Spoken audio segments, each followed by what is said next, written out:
Pour ne rien manquer, abonnez-vous maintenant. Grand débat du jour. Les 5 années, utilisons-les de la première seconde jusqu'à la dernière pour faire. Je pense que sur le non-cumul des mandats, nous sommes allés beaucoup trop loin. Et quand on parle de référendum sur le cumul des mandats, eh bien là, les bras m'en tombent. Alors on réduit à 2 le mandat des présidents et puis on se dit ah bah non, finalement on peut pas lui régler son compte à la fin du 2e mandat. Alors commençons à travailler à la première seconde jusqu'à la dernière, parce qu'au pouvoir, on s'enferme. Il faut qu'il y ait un terme, et la démocratie, c'est mettre un terme à toutes les bonnes choses.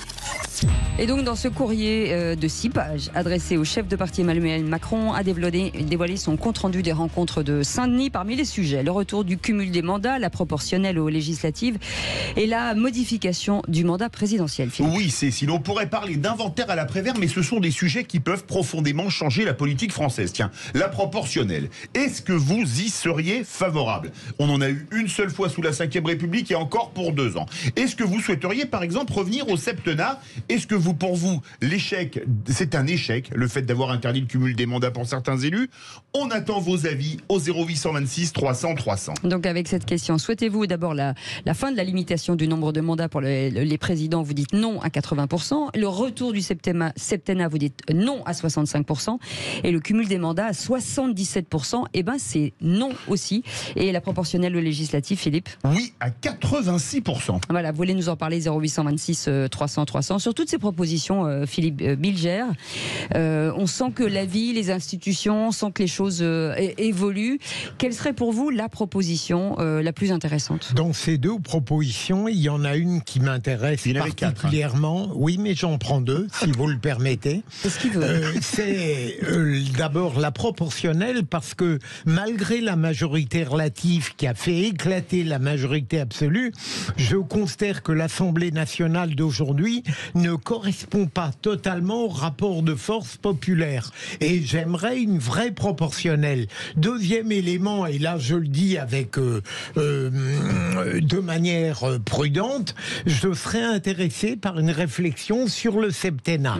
Mais si je peux rajouter quelque chose, je n'ai aucune raison de douter peut-être des conclusions positives de tout ce cirque, mais par moments je me dis que le président cherche à accumuler tous les obstacles pour ne pas parvenir à une action véritable qui ne pourrait véritablement être validée qu'au Parlement. Françoise de Gaulle, les 2 propositions que vous préférez dedans?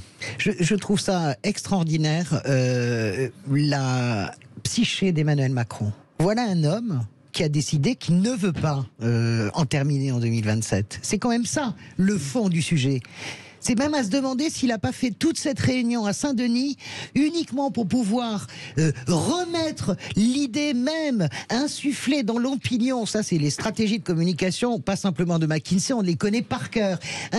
Insuffler et instiller dans l'opinion le doute sur le fait qu'on ne pourrait pas revenir à un 3e mandat. Vous imaginez la perversion du truc? Vous imaginez, on en parlera tout à l'heure, à Mayotte, les gens meurent de soif. Les gens en France, en métropole, n'arrivent plus à boucler leur fin de mois. C'est absolument apocalyptique sur le front de l'Ukraine, la Russie. Il ne poursuit que son intérêt. Moi, je suis révolté. Un citoyen moyen, lambda, devrait absolument comprendre ce qui se cache derrière cette lettre. Derrière tous les prolégomènes, il y a une seule question. Est-ce que, oui ou non, je peux faire encore un petit tour en 2027, s'il vous plaît, mesdames et messieurs? Je pense que c'est ça le sujet. Et Philippe dit qu'il accumule les obstacles. Moi, je dis qu'il accumule. Attention à ce que vont répondre les parlementaires. Attention à ne pas mettre cet engrenage, ce doigt dans cet engrenage, de commencer eux-mêmes à discuter sur ce sujet. Ce sujet, il faut le clore. On a une réforme institutionnelle. Emmanuel Macron, 2027, c'est terminé. Place aux autres. Pour une fois, je suis d'accord avec Sarkozy quand il dit la démocratie, c'est de respirer. Christophe Madrol. Je partage l'analyse de François sur la question d'Emmanuel Macron. Je mets ça de côté, effectivement, le garçon est jeune, il a un avenir devant lui, je pense pas qu'il retourne dans la banque, et il cherche effectivement une sortie politique à tout cela. On parlait de qu'il soit grand chef de l'Europe, on parle même de lui au municipal à Marseille. Donc vous voyez, on essaye, il essaie de trouver un atterrissage possible dans ce que. Giscard était parti à Chabalière, Mais oui, il était oui. retourné Parce que, à vous savez, Chabalière. j'avais abordé la question une fois sur ce plateau-là sur l'attache politique d'Emmanuel Macron. Emmanuel Macron n'a pas d'attache politique. Jacques Chirac, c'est Paris ou la Corrèze. François Hollande, c'est la Corrèze. Lui, il n'a pas d'attache. Et c'est vrai que tout ce qu'il fait par rapport à Marseille, avec Marseille en grand, on peut imaginer qu'ils sont intéressés. Moi, ce qui m'intéresse sur l'histoire de la proportionnelle, moi, je suis favorable à une proportionnelle entière, mais à l'échelon national.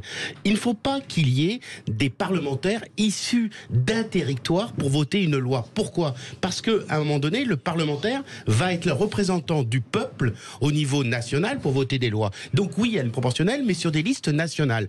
Sur le cumul des mandats pour être élu local, moi, je continue à dire que je suis contre le cumul des mandats. Bravo. Quand tu es parlementaire au niveau national, tu votes les lois. Quand tu es maire, conseiller régional, président, on s'occupe du territoire. Ensuite, c'est la fonction des partis politiques. Puisque les partis politiques n'existent plus. Il n'y a plus de réflexion dans les partis politiques. Si, je suis pas d'accord avec vous, Christophe. Françoise.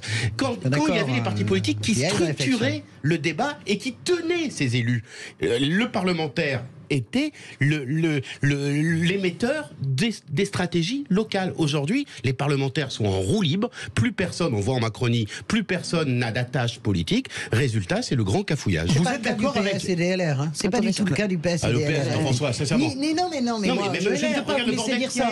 Non, mais je peux pas vous laisser dire ça sur la fin des partis, parce que cette ritournelle s'avère totalement fausse en réalité, parce que vous avez encore des partis qui sont structurés et vous avez des partis qui sont pas morts. Non, vous pensez que Ciotti ou Olivier Faure tiennent leur parti politique aujourd'hui ? Moi, je pense que oui. La preuve que oui, Olivier Faure a gagné son congrès. On a vu ce qui s'est passé au Ciotti pourrait le tenir mieux. La France Insoumise est un parti et tu as une plateforme où tout le monde travaille. Ça produit des idées, qu'on soit d'accord ou pas, ça produit des idées. Le Parti socialiste, le cercle d'études recommence à fonctionner, parce que même s'il y a moins de militants, ça produit des idées, parce que ce sont des partis où il y a énormément, en tout cas pour le PS, d'élus locaux. Idem pour les Républicains. Il faut arrêter de regarder juste la surface des choses. Ces partis, les vieilles maisons ont tenu, et les vieilles maisons ne sont pas mortes. Vous êtes d'accord avec Françoise Degois? Pour vous, le Parti Socialiste a encore des idées? Venez nous le dire au 0826 300 300.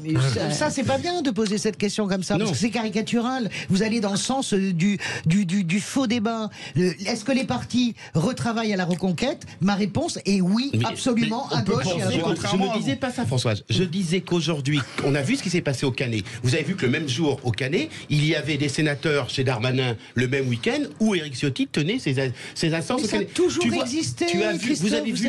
Je partage, mais vous voyez bien qu'Olivier Faure, au niveau des parlementaires, on a vu le cafouillage qu'il y a eu sur le Congrès national qui a eu à lieu à Marseille. Donc, alors, la vérité, c'est qu'il l'a gagné. Sur le retour du cumul des mandats, est-ce que vous êtes favorable ou pas, Philippe?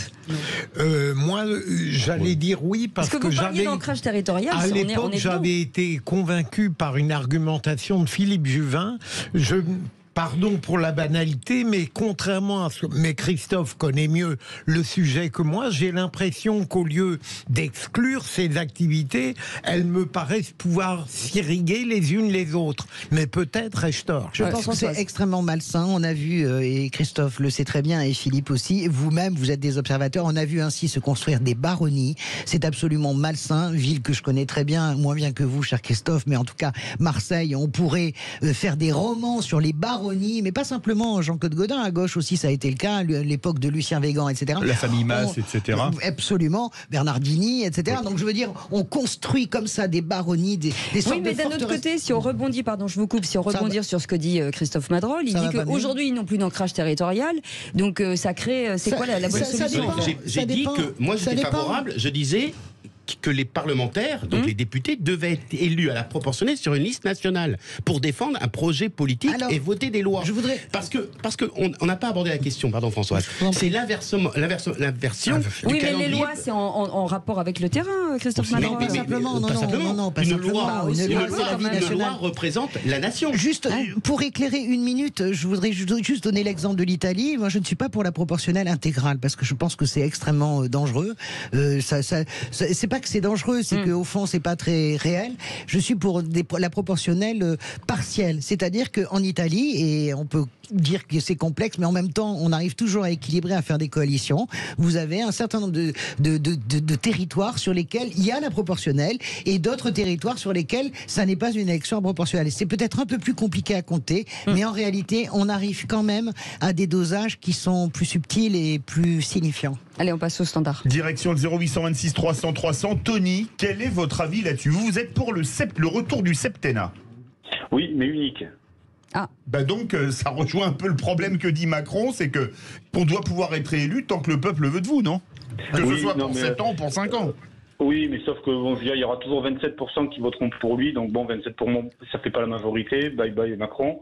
Non, moi ce que je dis, c'est un septennat, je pense qu'on a largement le temps d'imposer sa politique, si on est élu pour ça. Hein, donc, et je pense qu'en 7 ans, on peut se rendre compte si oui ou non, même avant, si on n'y arrive pas. Parce que ça rejoint aussi la proportionnelle. Ce qui se passe dans la proportionnelle, c'est qu'il peut y avoir des blocages. Par exemple, là, on a eu l'exemple, il y avait des blocages, il y a eu 49-3. Mais si vraiment il y avait une grosse proportionnelle, et que les partis dits LFI, admettons, et RN arrivent à s'entendre pour renverser le gouvernement, parce que je vous rappelle quand même que l'opposition est majoritaire à l'Assemblée. Et on n'a pas réussi à les faire tomber, parce qu'ils ne sont pas capables de se mettre d'accord, où les LR et un peu le PS se mangent dans la main du centre, donc on n'arrive toujours pas à les faire tomber, vous voyez. Et ça, c'est un gros souci. Donc, non, excusez-moi Tony, mais le PS a toujours voté toutes les motions de censure comme un seul homme, il n'y a pas de... Il n'a pas voté celle du RN. Non, mais il a voté, par exemple, il est vrai, je veux dire que, pour moi, les Républicains ont raté le coche de l'histoire. Hein. En ne renversant pas le gouvernement, c'est une erreur fondamentale. Non, mais ils n'ont pas ils ont cherché confort. Ils ont mangé dans la main du pouvoir, point. Et ils sauvent leur place, parce que si demain on refaisait des législatives, les LR, ils seront plus 60, ils seront 40, ils seront 30. On ne sait pas. Ça, c'est sûr et mais certain. le paradoxe, c'est que la protection du pouvoir, c'est la contradiction des oppositions. Il est difficile, elles ne s'acceptent pas l'une l'autre. Ceci dit, je voulais juste dire, j'écoute ce que dit Tony, c'était quand même la meilleure proposition de Alain Juppé dans la primaire, à l'époque de l'UMP, c'était ce septennat unique. Ça permet de mettre le chef de l'État dans un conditionnement déjà psychique, qui est que je ne commence pas mon quinquennat en pensant déjà à ma réélection. Je travaille comme un fou dans mon bleu de travail pendant 7 ans. Entre les deux, j'ai des législatives. Je ne suis pas un grand manipulateur de tout. Je ne fais pas danser les marionnettes politiques à l'Assemblée. Je trouve ça, c'est super. Allez, on retourne au standard 0826 300 300. Johan qui nous appelle de Marseille. Ça fait plaisir à Christophe Madrol. Bonsoir. Bonsoir, Evrevois. Bonsoir, Johan. Comment ça va? Bien, merci. Quel temps il fait à la maison? Là, il fait 31 degrés et le ciel est bleu. Voilà. Eh bien, tant mieux. Tant mieux pour vous, parce que nous, il fait très très chaud. Johan, vous vouliez réagir sur ce débat? Oui, par rapport au retour du septennat, pardon. Oui. Moi, j'y suis plutôt favorable. Pas forcément unique, peut-être en deux temps. Sur deux mandats, pardon. Et pourquoi? Alors, parce que je rejoins les propos qu'avait donné Nicolas Sarkozy pour dire qu'à un moment donné, il faut que ça s'arrête. Je suis plutôt assez d'accord avec ça. Et pourquoi 2 fois? Parce que je trouve que depuis qu'on est passé sous forme de quinquennat, et on le voit encore plus aujourd'hui, on se rend compte que 5 ans, c'est relativement court pour pouvoir mettre en place des réformes structurantes. Et le problème qui se pose, c'est que, et là on le voit actuellement, c'est que maintenant on est à 4 ans à peu près de la présidentielle. De la présidentielle. 3 ans et demi même. Hein, 3 ans et demi, et on commence déjà à faire la promotion de chacun pour savoir qui sera candidat ou pas à la prochaine présidentielle. Ouais. Mais vrai sujet. Un peu comme le système un peu américain, vous savez, ils ont encore moins, ils ont 4 ans, et on se rend compte que la première année, c'est le temps de la mise en place. Ils sont 1 an effectifs, et après les 2 ans qui suivent, c'est que de la... Ils sont encore mais ça marche pas si mal. Non, mais ça marche pas. Objectivement, ça.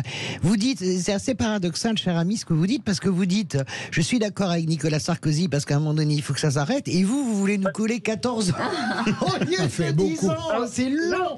Même j'aimais beaucoup Mitterrand, mais heureusement qu'il y avait des cohabitations entre les deux, parce que alors 14 ans du vieux. Mais oui, alors, ok,